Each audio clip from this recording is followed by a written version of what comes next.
단지 바라봄만이 있을 뿐 보는 나는 없다. 단지 들을 뿐 듣는 나는 없다. 보고 듣는 것에 나라는 해석자가 개입할 때 왜곡이 시작되고 허구의 세계가 창조된다. 그 해석자는 세상을 있는 그대로 보는 것이 아니라 자신의 해석대로 믿는다. 그때 우리는 한 그루 나무, 한 송이 꽃, 한 사람의 인간에게서 멀어진다.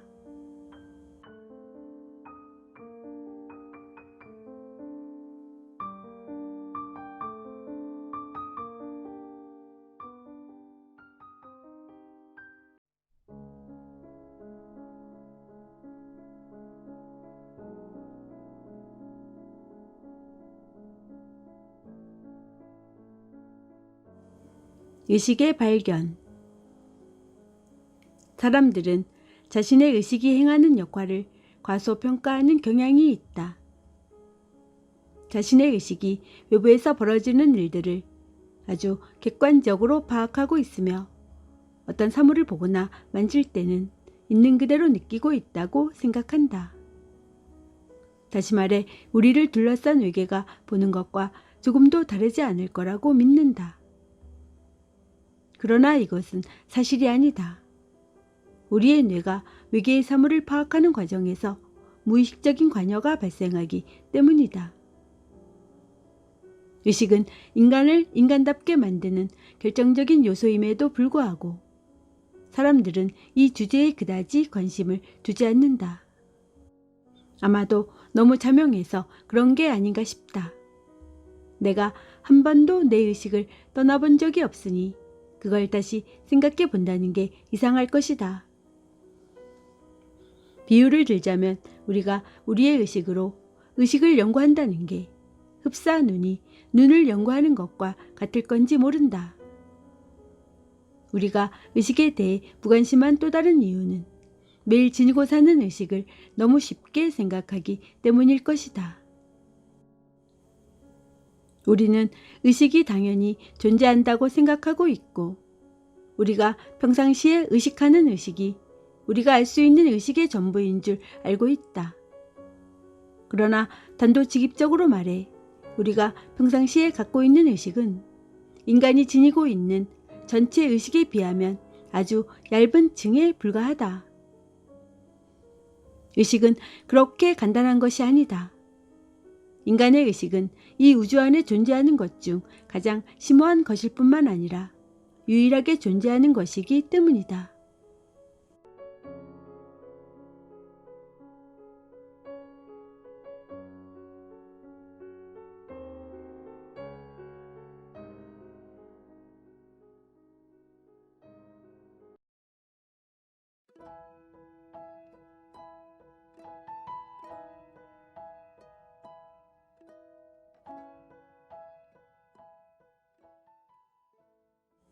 의식이라는 신비.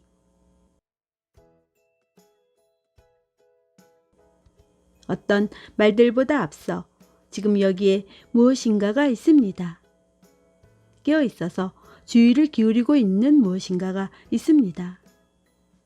시도 때도 없이 늘 일어나고 있다는 의미에서 본다면 그것은 대단히 일상적인 것입니다.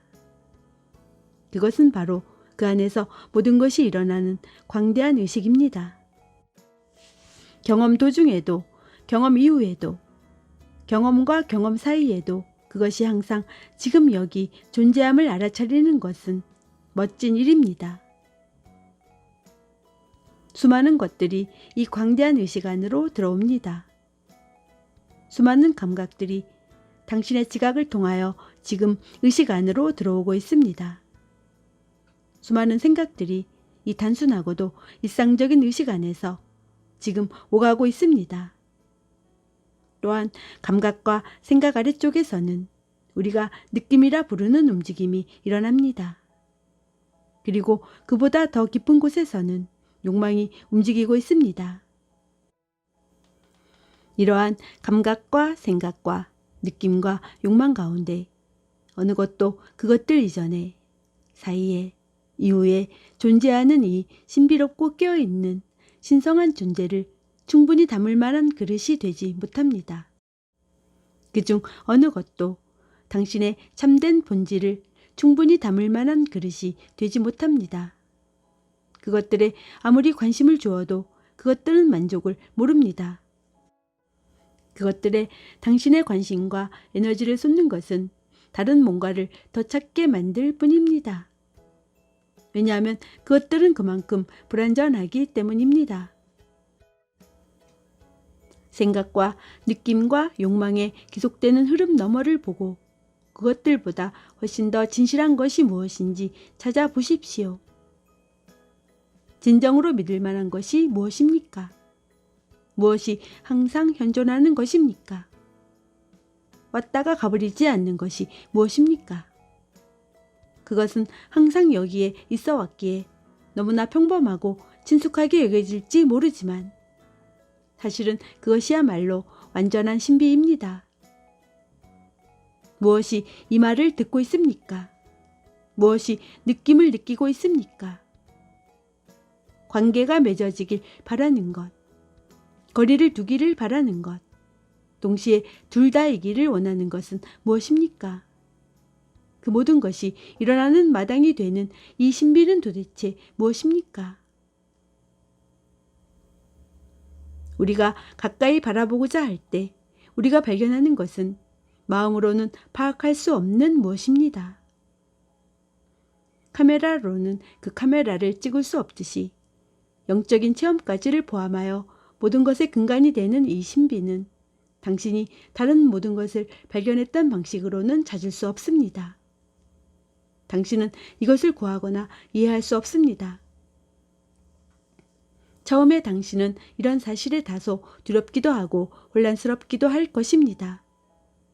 당신은 이 신비와 접촉하고 있지만 거기엔 아무것도 없습니다.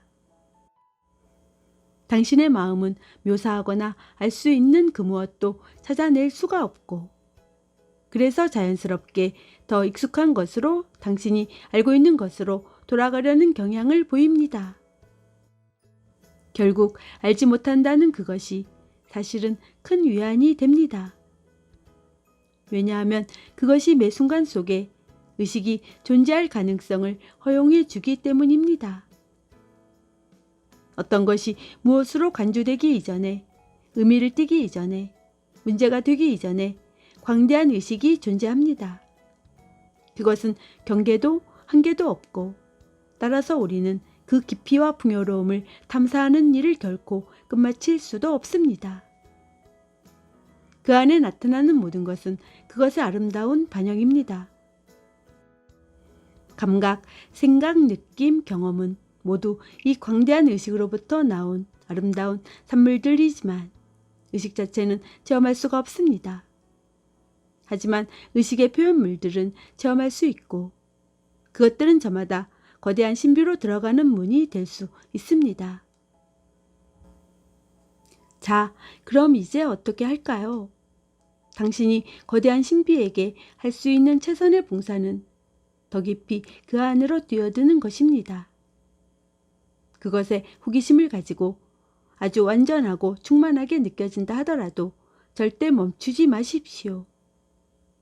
이 새로운 순간의 신비는 여전히 존재합니다. 여전히 벗겨지지 않은 신비가 존재합니다. 그것이 진정한 봉사입니다. 그리고 당신은 그 봉사를 절대 끝마칠 수 없을 것입니다. 그저 살펴보기만 하십시오. 지난번에 당신이 살펴봤던 것보다 거대한 신비가 더 있는지 덜 있는지를요. 매 순간 더 많이 있습니다. 당신이 기꺼이 계속해서 바라보고자 한다면 거대한 신비의 완전히 새로운 차원들이 매 순간 드러납니다.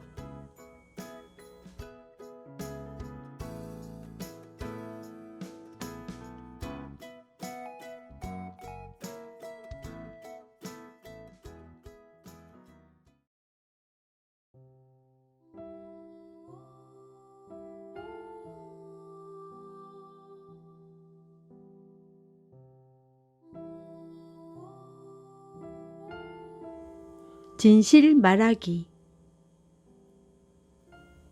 간단하게 말하면 이렇습니다. 참나 실현 또는 깨달음을 가능하게 하는 것은 당신의 주의를 있는 것에 집중하는 것입니다. 우리는 있지 않은 것에 집중하는 경우가 많은데 이것이 바로 고통의 원인입니다. 여기에서 있지 않은 것이란 당신의 관념, 믿음, 견해, 개념, 욕망, 꿈, 환상 등을 가리킵니다. 당신은 있는 것은 욕망하지 않습니다. 그러니까 욕망이란 있지 않은 무엇인가에 초점을 맞추는 것입니다. 바로 이것입니다. 이렇게 간단합니다. 나는 여기에서 그만 자리를 털고 일어설 수 있습니다. 당신도 이제 집으로 돌아가면 됩니다.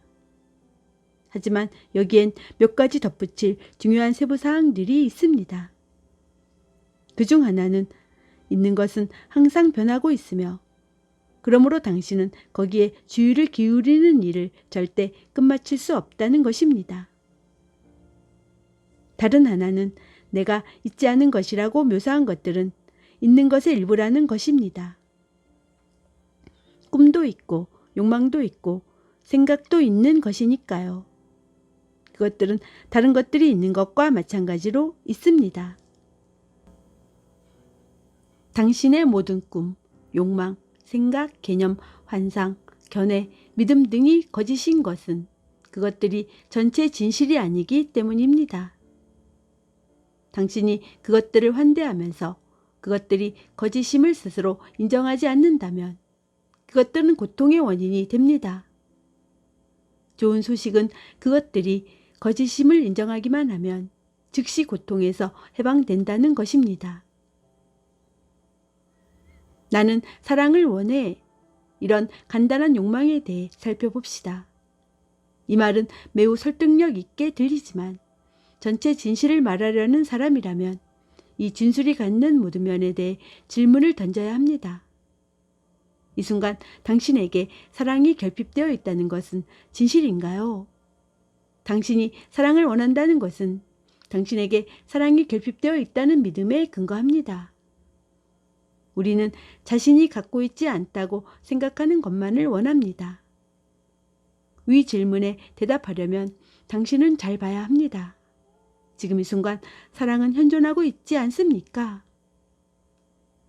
이 진술에 대해 또 하나 질문해야 할 것은 나라는 관념에 대해서입니다. 당신은 한정된 그릇입니까? 아니면 훨씬 더 광대한 무엇인가요? 사실 당신은 사랑 그 자체 아닌가요? 진실을 말하려면 당신은 있는 것 모두에 주의를 기울여야 합니다. 생각이나 욕망이 일어나더라도 그것 자체는 문제가 안 됩니다. 당신의 주의를 거기에만 한정시키지 않으면 됩니다. 당신의 주의를 있는 것 모두에 기울이면 생각이나 욕망은 당신에게 고통을 야기하지 않습니다. 의식의 본성은 때로는 진리에 온통 집중하다가도 다음 순간에는 오래된 관념, 욕망, 환상, 꿈 같은 익숙한 마당으로 돌아간다는 것입니다. 그렇다고 그것이 잘못된 건 아닙니다. 그냥 그런 일이 일어날 뿐입니다. 당신에겐 무슨 생각을 할지, 어떤 욕망을 품을지에 대해 선택권이 없습니다. 당신이 아는 유일한 선택은 진리를 더 깊이 들여다볼 것이냐, 외면할 것이냐 하는 것 뿐입니다. 이 선택은 한 번 하면 그것으로 끝나는 것이 아니라 매 순간 거듭거듭 하는 그런 것입니다. 우리 모두는 있는 것에 다 내맡기는 순간들을 살다가도 그것을 잃어버리고 다시 있지 않은 것에 관심을 갖곤 합니다. 이런 경우에 우리가 할 수 있는 일은 자비를 갖는 것뿐입니다. 광대함은 우리를 통해 스스로를 경험하고 있습니다. 우리는 그것의 감각기관과도 같습니다. 우리는 광대함이 스스로를 경험할 수 있게 해주는 존재입니다. 스스로를 경험하기를 원하는 일에서 광대함은 딜레마에 봉착했습니다. 광대함이 아닌 것은 아무것도 없다는 딜레마의 말이죠. 광대함은 자신이 아닌 무엇인가를 찾으려 나설 만한 것도 전혀 없으므로 환상을 통해 그것을 창조합니다. 환상을 통해서 스스로를 경험하게 하는 것입니다. 이 일에 너무 익숙해지다 보니 그것은 스스로를 속이기까지 합니다. 때로 그것은 너무 깊이 이 경험에 빠져서 광대함으로부터 분리된 당신이 존재하는 것처럼 여기기도 합니다. 당신이 진실에 얼마나 많이 깨어있느냐는 당신의 깨달음의 정도에 달려있지 않습니다. 당신이 진실을 말하는 그 순간 당신은 즉각 자유롭습니다. 자유로워질 그날을 기다릴 필요가 없습니다. 불편하더라도 이 순간에 있는 것에 관한 진실만을 말해야 합니다. 그때의 불편은 고통의 원인이 되지 않습니다. 거짓을 믿는 것이 고통을 야기하는 것이죠. 어떤 이들은 자신들이 원하는 건 편해지는 것뿐이라고 생각하지만 그렇지 않습니다. 나는 종종 오직 두 종류의 사람들이 있을 뿐이라고 말합니다. 자신들이 깨어있음을 인정하는 사람들과 아직 그것을 인정하지 않는 사람들. 당신은 전체 진실을 기꺼이 말하고자 해야 합니다. 현재 있는 모든 것에 정직해야 합니다. 의식이라 불리는 이 거대한 신비 안에 결핍된 행복이 있습니까? 진리는 우리를 외면하지 않는다는 사실이야말로 은총입니다. 우리가 아무리 오랫동안, 아무리 심하게 관념, 개념, 욕망, 신념, 공상, 꿈들에 빠져 길을 잃어버려도, 심지어 깨닫게 되리라는 꿈이나 환상에 빠져 길을 잃어버려도 진리는 우리를 외면하지 않습니다. 단지 멈추어서 보기만 하면 진리는 여전히 현존하고 있습니다. 그것은 깨트려진 적이 없습니다. 잃어버린 적이 없습니다. 빼앗긴 적이 없습니다. 그것은 여기에 현존합니다.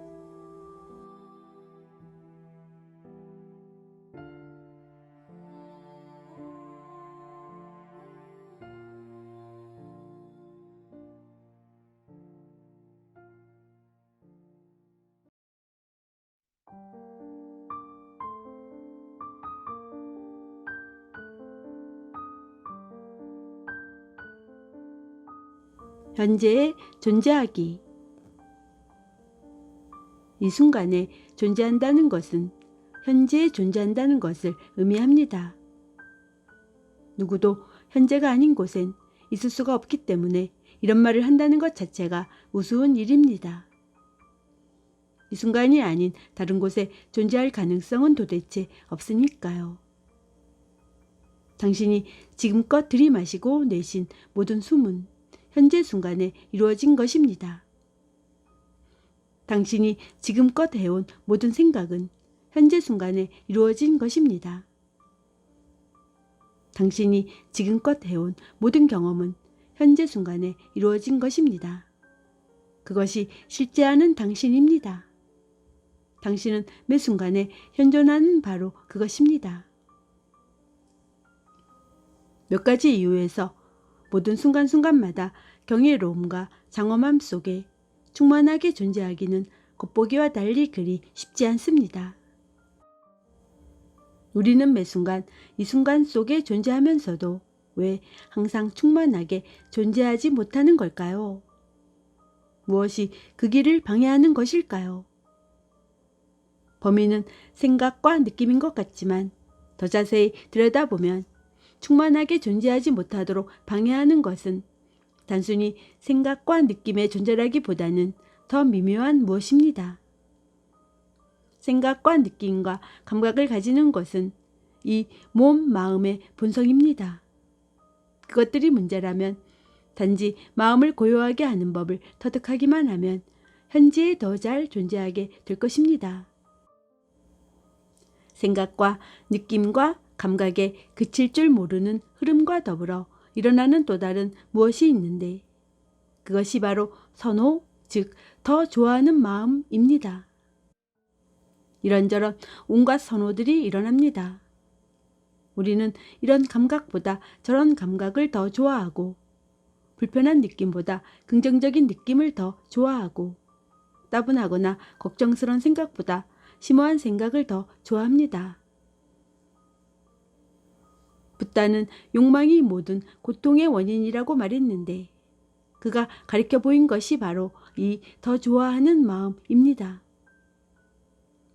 선호는 욕망의 다른 이름이고 선호와 욕망은 단지 생각의 또 다른 층에 지나지 않습니다. 그러면 우리는 왜 선호를 하게 될까요? 왜 우리는 지금 있는 그대로가 아닌 다른 것이 되기를 바라고 그럼으로써 스스로를 불행하게 만드는 것일까요? 무엇이 그렇게 되도록 부추기는 것일까요? 선호와 욕망이 의미를 지니는 존재 이유를 가지는 유일한 경우는 나라는 생각, 나는 무엇이다 라는 생각과 짝을 이루었을 때입니다. 만일 내가 이 몸이라면 그 안에서 일어나는 어떤 감각들에 대해 더 좋아하는 마음을 갖는 것은 의미를 지니게 됩니다. 내가 생각과 느낌의 특별한 다발이라면 그때는 더 좋아하는 마음을 갖는 것은 완벽하게 의미를 지니게 됩니다. 하지만 나는 무엇이다 라는 관념을 계속 믿는 한 고통은 피할 길이 없습니다. 왜냐하면 우리의 선호는 극히 짧은 시간만 만족을 줄 뿐이기 때문입니다. 많은 이들이 이 나라는 생각은 아무 것과도 관련이 없다는 사실을 이미 발견했습니다. 그렇다면 우리는 어째서 이 상상의 나에게 충성함으로써 끝없이 고통당하는 길을 기꺼이 가고자 하는 것일까요? 우리가 그렇게 하는 까닭은 그렇게 하지 않으면 알지 못함이라는 경험과 더불어 남겨지기 때문입니다. 이 순간이라 불리는 놀라운 신비와 더불어 남겨질 수밖에 없기 때문입니다. 자기 자신을 몸이나 느낌 등과 동일시하는 것은 이 신비를 축소시켜서 통제 가능한 무엇으로 만들려는 시도입니다. 대안은 이 생각과 느낌을 알아차리는 것은 누구 또는 무엇인가? 누가 무엇이 이 생각과 느낌을 경험하고 있는 것인가? 라는 답할 수 없는 거대한 질문과 함께 어울려 노는 데 있습니다. 대안은 이 알지 못함의 장소에서 사는 데 있습니다. 이곳이 바로 신이 발견되는 곳이고 현재가 발견되는 곳이며 이 순간에 전체 진실이 발견되는 곳이고 살아있음이 거주하는 곳입니다. 실제로 경험하고 있는 주체가 누구 또는 무엇인지에 대한 끝없는 질문 속에서 우리가 기꺼이 살고자 하지 않을 때 이 순간에 생기는 희미해져 버립니다. 그런 식으로 거대한 신비를 다루려고 애쓰는 것은 삶으로부터 생명을 앗아가 버립니다. 이 알지 못함의 장소는 매우 생기 넘치는 곳입니다. 누구이고자 하는 시도 속에서 당신이 구하고 있던 모든 것은 지금 여기 이 거대한 신비 안에 이미 존재하고 있습니다. 당신이 그것을 얻기 위해 뭔가를 해야만 한다고 생각하는 사람의 모든 것, 살아있음의 모든 것은 지금 여기에 있습니다. 그것의 입장료는 당신이 알지 못한다는 사실을 인정하는 것뿐입니다. 지금 이 순간 우리는 우리 마음속 생각들이 어디에서 비롯되는지 알지 못합니다. 지금 이 순간 우리는 우리 가슴속 사랑이 어디에서 비롯되는지 알지 못합니다. 요구되는 것은 우리 존재의 핵심에 거대한 신비가 존재한다는 사실을 인정하는 것뿐입니다.